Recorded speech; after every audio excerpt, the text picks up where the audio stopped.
Hey guys, what is up? Welcome back to a brand new video here today and another race in the Veloce Squadsprint League here as we arrive at round 4 for the Belgian Grand Prix at the circuit Spa-Francorchamps. Now today's race, of course, as always, is 35% race distance, which means 14 laps around this track, the longest track on the F1 calendar. And I'm looking forward to it, but guys, really quickly, if you missed the previous episode, I believe at Turkey for round 3, then go check it out up in the top right hand corner of your screen. In terms of the rules, as always, we've got the fixed setups on the car. The one stop, of course, is mandatory, and the soft tire is also a mandatory compound to be used. In terms of the calendar, we are now on round 4, and this marks the halfway stage of the season. In terms of the first 3 races, Silverstone was won by myself. I managed to pick up the win there, and then James Baldwin has won the last 2 races at Hockenheim and Istanbul. And the race after this one is Le Mans at the Circuit de la Sarthe, which I'm very much looking forward to, so stay tuned for that one. But we're now going to run you through the starting grid for today's race, and up front we have the All-Stars team being led by Thibaut Courtois. In second place, Louis Delatraz, and in third place is Alex Gillon. P4, Steve Brown on Super GT for Team Quadrant ahead of Niren, and then Nathan Tague in P6. We then got the Alfa Romeo Esports team with Danny Berezny P7 ahead of Simon Weigang, and P9 is going to be Barry Bourmond. The first of the Veloce cars is Maxime Bymans, and then it's Hayden Gullis and myself in P12. We then move to Yas Heat, and we've got Andrea Capoccia P13 ahead of Jaroslav Honzik or Jardier, and then Eamon Murphy P15. Then Mercedes today, Danny Moreno and Bono Huis or Bono House, as Jan Otmir is not here today. And then McLaren Shadow at the back with Tobin Lee, Emily Jones and James Baldwin at the back of the grid, of course, the championship leader. Now, here we are then, Spa-Francorchamps. I love the track. It's one of my favourites in Formula 1, probably my joint favourite with Suzuka, and I can't wait because this version on Assetto Corsa, of course, is laser scan, so it's literally identical to real life and exactly how Spa should be. So I'm very much looking forward to it, and it's going to be a big challenge. 14 laps ahead of us, and the strategy for this one, for us at least, is going to be starting on the hard tyres and then moving to the soft tyres, more or less, I want to say around lap 9, lap 10, and we should be okay, possibly lap 11 as well. We'll see how the strategy goes either way. I've also rearranged the on-screen elements, guys, so all the stuff you can see on screen right now is pretty much the only stuff that is up to date, as this has been recorded via a replay file. But nonetheless, let's jump into the action then, and let's see how the race goes. We're currently just trying to find the bite point for the revs as we get ready for the 5 lights to go out in this race, and hopefully we can try and make it a decent one after a decent race last time out in Istanbul. Here we go, an absolute flyer off the line, getting off the line really quickly there, down towards turn number 1. There's contact and a bit of lag with one of the Alfa Romeo cars as we go down the inside into turn 1 and pick up another position. Meanwhile, Yassi car on my right there as we try to get past the quadrant car, I believe of Steve Brown, I'm not quite sure, it might be Niren actually, up through Eau Rouge. We're going to try and hold on to this, and we go the long way round and make the move stick as we now head onto the Kemmel Straight. And currently you can see everyone just trying to fight for that slipstream along this straight as we go down towards the heavy brake zone of Les Combes. I'm going to brake a little bit early here just to be cautious as there's a bit of contact up ahead. The Alpha car goes for a spin as well. We've got to go over the bumps and try and avoid as we rejoin just in front of the Yassi. And then there's another spinner there for the Esports team. I believe that might have been Louis Delatraz as we head down towards turn 9, and we get very close to hitting the back of Barry Bourmond. Now he actually loses the back end again through turn 9, and I'm almost being collected by the Yassi car of Eamon Murphy as we head down towards Pouan. So an absolutely explosive and crazy opening sequence of lap 1 here as there's more battling behind. We're going to turn our focus though ahead of us as we've had a great start here. Now Barry going for a move on Steve Brown. So Super GT, of course, racing for Team Quadrant here today. His debut in the series, of course, a very fast driver as well from Gran Turismo. You guys will probably know who he is. And we're going to try and get past him now because Barry Bourmond is very quick, and I want to try and stick with him because he's going to have to pace. You can see he's making a move on Thibaut Courtois in distance, as I'm going to make a move now on Steve here as we go to the outside, heading up towards Blanchimont. We're going to go the long way around here, keeping a bit of space on the inside for him, as we're now going to see who is the latest of the late breakers as we head into the bus stop chicane. It's pretty close, but we get the edge and we almost run into the back of Courtois there, heading into the bus stop as we slot in what I believe is currently, I want to say P4, P5. On to lap 2 now though, and we're going to go down the inside of Courtois into the first corner at La Source and make the move. And of course Courtois today racing at his home Grand Prix at Spa here for the Belgian Grand Prix. Behind us, you can see them both side by side as we head up towards Eau Rouge and Raidillon. We're going to try and carry that speed and see if we can stay ahead. Courtois gets very close at the top of Raidillon, and Steve is also going to make a move here, so we're going to go almost 3 wide here. I'm going to pull right to the right hand side completely to avoid having any contact, let them go by, and I'm just going to slot in behind as Super GT makes the move on Courtois, who runs a bit deep on the brakes, and I'm going to reclaim that place back. So there you go, a bit of a crazy sequence.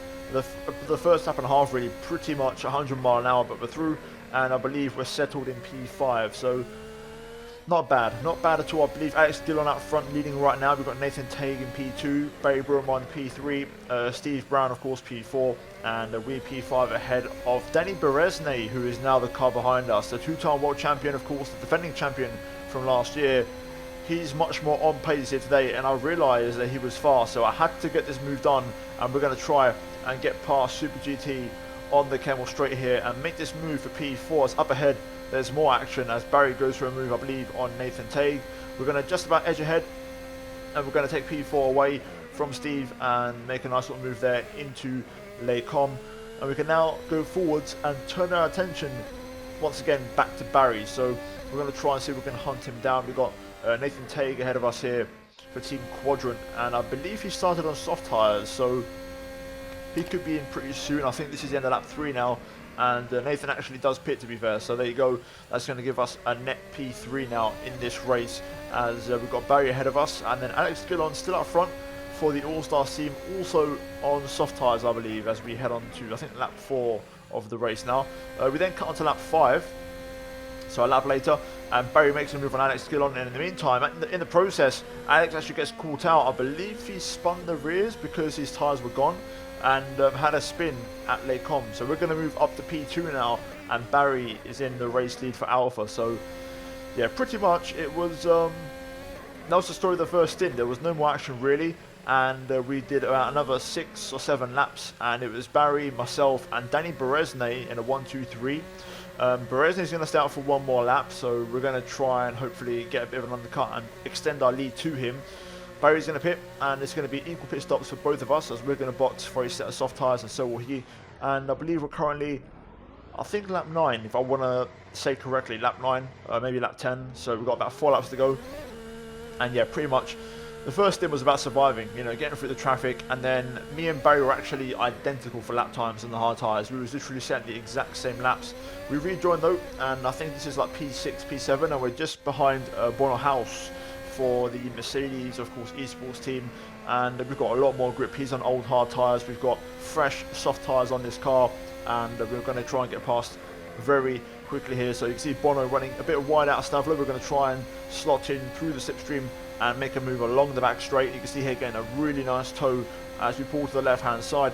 To be fair, Bono's going to try and hang in there. He's going to go the long way round and get a bit more slipstream from us as we head through Blanchimont.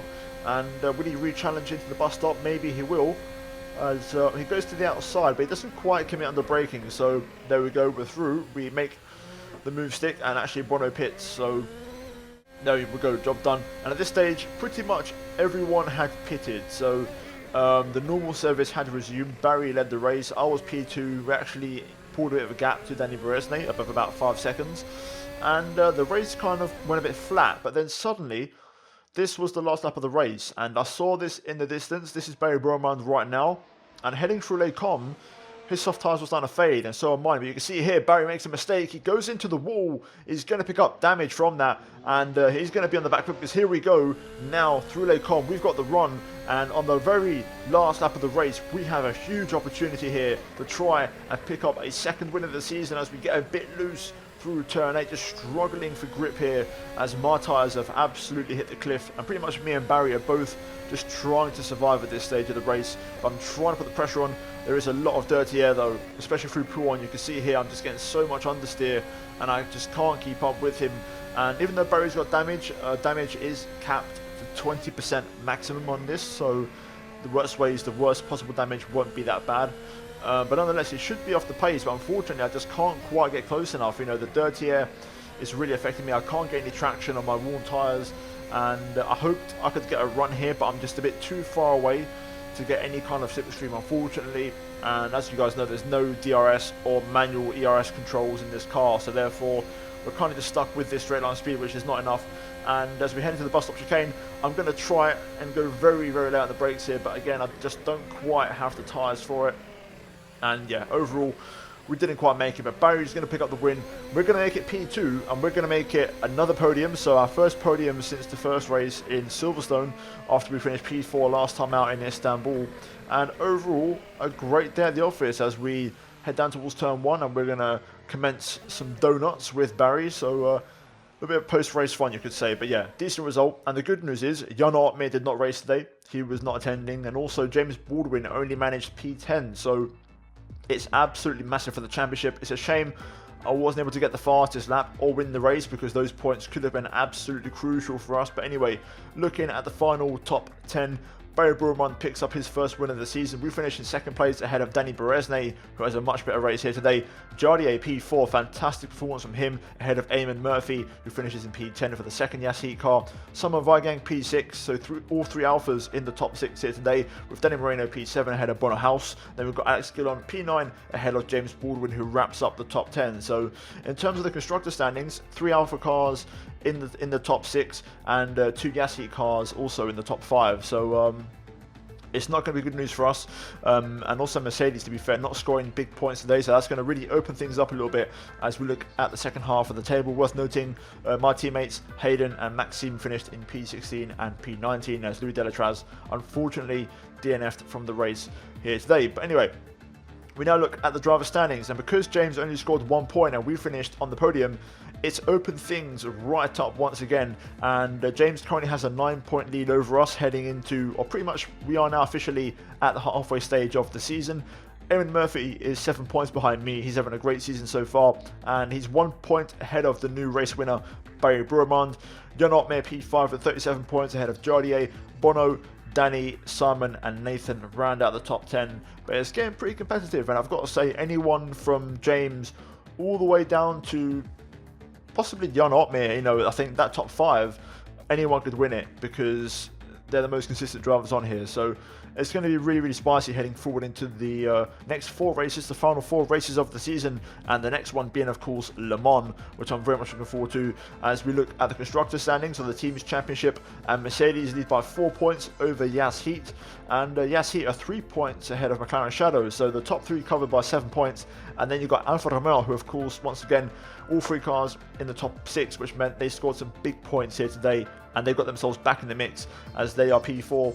And pretty much, I'm doing a good job, you know, carrying the team to P5 for Veloce Esports ahead of Team Quadrant and the All-Stars team. But in terms of that top 4, 12 points covering them, that's going to be really, really spicy, and I can't wait to see how that battle pans out for the last 4 races of the season. But anyway, guys, that's going to be it from me here today for this video for Veloce Squadsprint round 4 for the Belgian Grand Prix here at Spa-Francorchamps. If you guys enjoyed the video, then leave a like, subscribe for more daily F1 content. I've got another video coming later on today, so stay tuned for that.